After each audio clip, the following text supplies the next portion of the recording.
अब मैं पाएगा ख़ानदान से ताल्लुक़ रखने वाले हमारे मुअज़्ज़िज़ मेहमान जनाब फ़ाइज़ ख़ान साहब, रुकन निज़ाम ट्रस्ट और दुमकुंडा फैमिली के जनाब राजेश्वर भोपाल साहब का इस सेमिनार में दिली खैर मक़दम करता हूँ। आप तमाम मेहमानों का इस सेमिनार में इस्तक़बाल है। राजेश्वर राव भोपाल साहब जो है ग्रेट ग्रैंड सन ऑफ राजा राजेश्वर राव असगर, राजा राजेश्वर राव असगर साहब के पड़पोते हैं आप। कौन? राजेश्वर राव भोपाल साहब। हमारे मोहतरम बुज़ुर्ग वेंकट स्वामी साहब हमारे राजा राजेश्वर राव असगर साहब को से मिले, देखे, उनके साथ वक्त गुजारे गए थे। वेंकट स्वामी साहब का आपका भी इस्तकबाल है साहब यहाँ पर इस सेमिनार में, कि आपका आशीर्वाद हम सबके साथ रहना, आपकी दुआएं, आपकी ब्लेसिंग। Thank you sir. अब मैं दावा देता हूँ मेरे उस्ताद मोहतरम जनाब डॉक्टर मोहम्मद नाज़िम अली साहब को आए और अपना मकाला पेश करें। डॉक्टर मोहम्मद नाज़िम अली साहब। आदाब अर्ज़ हैं। मैं सबसे पहले दुमकुंडा ट्रस्ट के चेयरमैन अरकान का शुक्रिया अदा करता हूँ कि उन्होंने गुज़िश्ता साल भी राजा राजेश्वर असगर पर सेमिनार मुनक़िद किया। आज भी एक सेमिनार मुनक़िद हो रहा है। इसमें नए अंदाज से नए पहलू सामने आ रहे हैं, आश्कार हो रहे हैं। और हज़रत राजा राजेश्वर असगर ये बहुत बड़ी शख्सियत का नाम है। शायद उनके कारनामों, उनकी अदबी खिदमत और ये वाली दुमकुंडा की हैसियत से जो खिदमत है, तो इनको सामने रखते हुए कि हिंदी का एक बोल याद आएगा कि राजा राजेश्वर असगर कह रहे हैं, मुझको मेरे बाद ज़माना ढूंढेगा। तो यकीनन बहुत अहम कारनामे उन्होंने अंजाम दिए हैं। हज़रात, किताब लिखना अखलाक़ी फ़रीज़ा है। किताब मोरल वैल्यूज़ का एक हिस्सा होती है। और टीचर जब क्लास में जाता है तो मुजस्सिम अखलाक बन के जाता है और क्लास में बच्चों को अखलाक का दर्स भी देता है टीचर। तो इस तरह से क्योंकि अखलाक की बातें यहाँ ही है, राजा राजेश्वर असगर में भी हाली ने कहा था, फरिश्तों से बढ़कर है इंसान बनना, मगर इसमें लगती है मेहनत ज़्यादा। तो ये हमें इंसानी क़द्रे, इंसानी वैल्यूज़ राजा राजेश्वर असगर में बदरियातम मौजूद थे। और उनकी शख्सियत ही पूरी वैसे ही हूबहू हाली के शेर का जो क्या है इतलाक़ होता है। और क्योंकि मेरा उन्वान है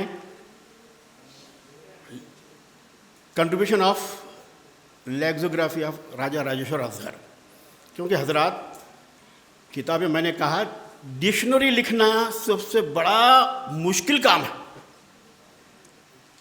और वो ज़माने में लुग़त, वो ज़माने में राजा राजेश्वर असगर ने, अभी किसी ने कहा 20 लुग़त लिखे।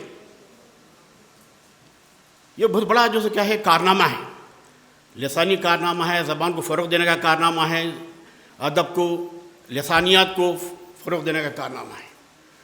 क्योंकि आज डिक्शनरी लुग़त नवेसी का फ़रोग़ मान पड़ गया है। हालांकि टीम बनाकर भी काम कर रहे हैं, लेकिन काम नहीं हो रहा है डिक्शनरी का, लुग़त नवेसी का। लेकिन राजा राजेश्वर असगर ने तनहा उन्होंने, पता नहीं उस दौर में टीम कमेटी कायम की होगी हो, लेकिन उन्होंने 20 डिक्शनरी लिखे हैं। तो बहुत बड़ा काम है हज़रात ये, क्योंकि लफ्ज़ों के मिजाज से वाकिफ़ होना ज़रूरी है, लफ्ज़ों का मिजाजदां होना ज़रूरी है डिक्शनरी लिखने वाले के लिए। भाई, जैसा शायर लफ्ज़ों का मिजाजदां नब्बाज होता है, उसी तरह से लफ्ज़ की अपनी उसकी एक फ़ितरत होती है, लफ्ज़ का एक फ़लसफ़ा होता है, लफ्ज़ का एक बैकग्राउंड होता है, लफ्ज़ जानदार होता है, लफ्ज़ ज़िंदा होता है, लफ्ज़ मुर्दा नहीं होता। तो राजा राजेश्वर असगर जब उन्होंने, उनकी जब मैं उस ताल्लुक़ से पढ़ रहा था कि लुग़त नवेसी, लुग़त निगारी के बारे में, तो यकीन मानिए कि ये अपने तहक़ीक़ी अमल को जारी रखते हुए रिसर्च पॉइंट ऑफ व्यू से उन्होंने क्या है लुग़त मुरत्तिब की है। और कई जो से क्या है उनके लुग़ात हैं, हिंदी उर्दू लुग़त, हिंदी अफसरुल लुग़ात अल क़ामूसुल जदीद, लुग़त अरबी, नजमुल लुग़ात, फ़रहंग अरबी जदीद, फ़रहंग अल्फाज, संस्कृत डिक्शनरी, क़ामूसुल हिंद, और इस तरह से कई जो से क्या है उन्होंने लुग़ात लिखी हैं। अब फिर लुग़त में होता क्या है? अल्फाज माने नहीं, अल्फाज मानों के अलावा भी इमला, तलफ़ुज़, क्योंकि मुख्तलिफ़ ज़बानों में तलफ़ुज़ का आज भी मसला है। बड़े बड़े लोग प्रोफेसर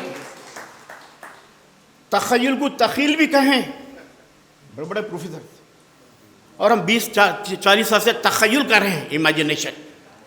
ये तलफ़ुज़ का भी आज भी मसला है, एक ज़बान में नहीं, उर्दू में नहीं, कई ज़बानों में इस तरह। तो इसको भी हम इस डिक्शनरी के ज़रिए से हम समझ सकते हैं, इसकी इफ़ाम व तफ़हीम कर सकते हैं। और लफ्ज़ों की असलियत, लफ्ज़ कहाँ से आया?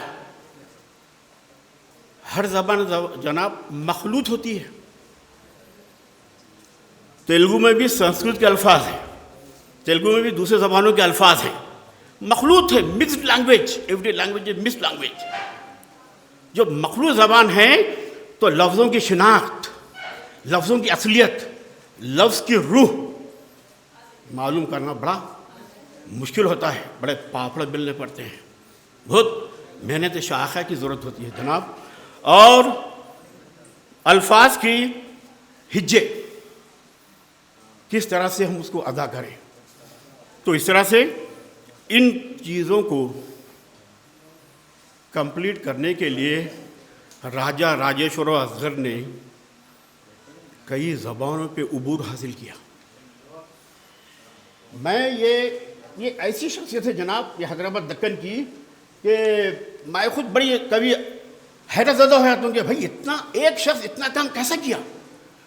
भाई ये वाली रियासत, हुकूमत की जिम्मेदारियाँ संभालना, हुकूमत के फैसले करना, फैसले सादिर करना, ये तमाम चीज़ें करते हुए इल्मी अदबी काम, तसनीफ़ और तालीफ़ का काम किस तरह से ये शख्स अंजाम दिया है।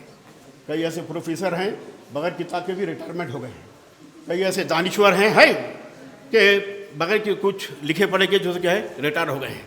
तो लिहाजा अब आप अंदाज़ा लगाइए कि एक समस्तान का एक जो क्या है राजा, तो इतनी इल्मी अदबी खिदमात उसने अंजाम दी हैं। ना सिर्फ डिक्शनरी, शायर, अदीब, क़ानून की किताबें और रूहानियत की किताबें, नफ्सियात की किताबें, इल्म नुजूम की किताबें, मुख्तलिफ जो से उलूम पे किताबें मौजूद हैं। अभी किसी ने कहा कि पाकिस्तान में ये किताबें मौजूद हैं, तो मुख्तलिफ उलूम पे भी इनका उबूर था।